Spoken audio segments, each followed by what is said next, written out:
payments professor here, and we just went through and we saw this session, Zen and the Art of Investing. Now here's a couple of our speakers, and we got Tim that was speaking too, but he had a run, but we got a couple of his clips in here that we're going to be including. Now there were some great discussions, some great questions that came from it, and I'm going to be asking Vanessa and Margaret here some questions.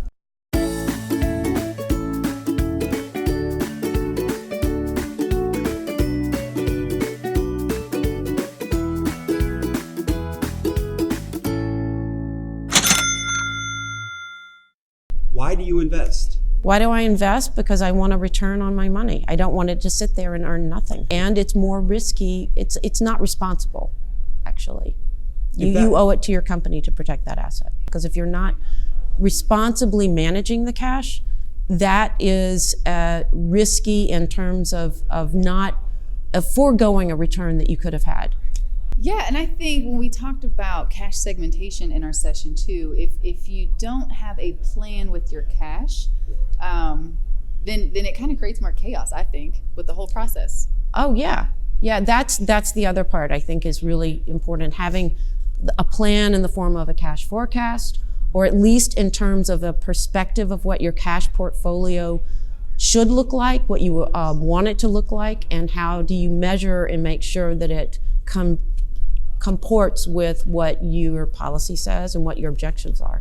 Well, for us, we're a substantial organization, so we have excess cash because of all that tuition. We also have substantial obligations. We need to pay for those things. So we also need to get that return on our money to build that interest income, because overall we're trying to reduce the cost of attendance for our students.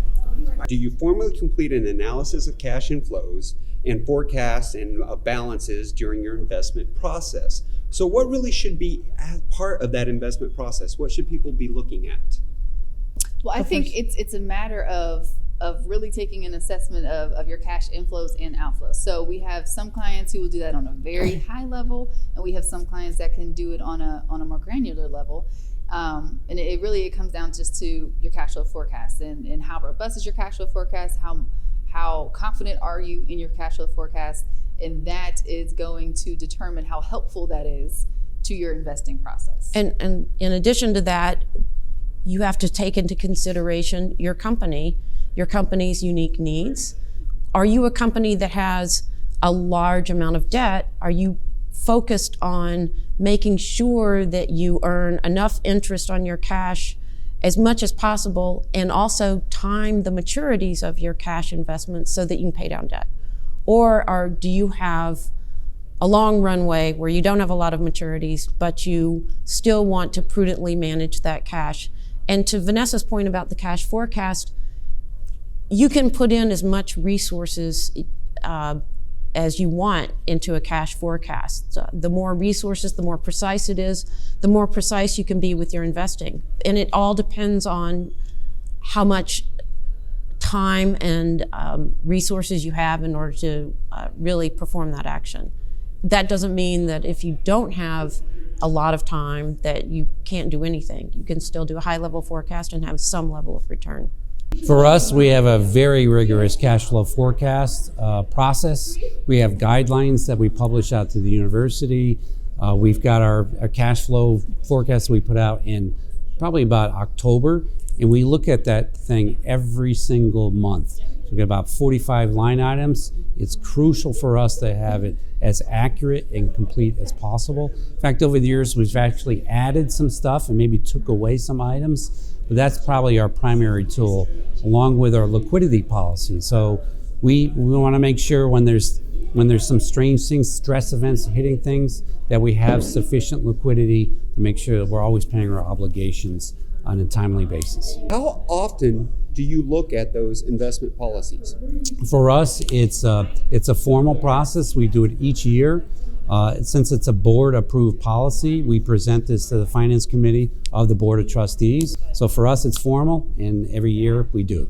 And what would you say would be a general recommendation or a sound business practice for a smaller organization, say an organization between 100 to 200 employees? What should they be doing as far as looking at an investment strategy? How often? They may not need to do it on an annual basis, but I think if they formalize this, I think something as important as investment supporting the company needs to be formalized.